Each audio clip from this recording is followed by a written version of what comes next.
ಏನಿದು Indian independence league ಅಂತ ನಾವು ನೋಡ್ತಾ ಹೋದ್ರೆ, ದ್ವಿತೀಯ ಮಹಾಯುದ್ಧದ ಸಮಯದಲ್ಲಿ ಸಿಂಗಾಪುರಕ್ಕೆ ಬಂದ ಯಲ್ಲಪ್ಪನವರು ಸ್ವಲ್ಪ ಸಮಯ ವಕೀಲರಾಗಿ ಸೇವೆ ಸಲ್ಲಿಸಿ ಅಪಾರ ಜನಮನ್ನಣೆ ಗಳಿಸಿದರು.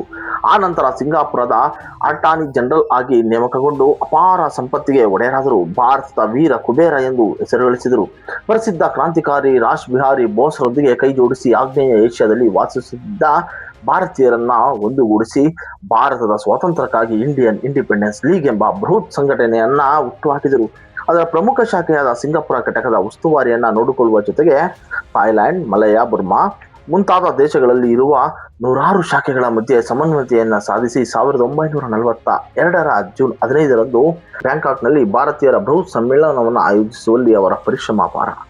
ಭಾರತದ ವಿಮೋಚನೆಗಾಗಿ ಒಂದು ಸೈನ್ಯವನ್ನು ರಚಿಸುವ ನಿರ್ಣಯವನ್ನು ಆ ಸಮ್ಮೇಳನದಲ್ಲಿ ಕೈಗೊಳ್ಳಲಾಯಿತು. ಇದರ ಫಲವಾಗಿಯೇ ಮೊಟ್ಟ ಮೊದಲ ಇಂಡಿಯನ್ ಆರ್ಮಿ ಉದಯವಾಯಿತು.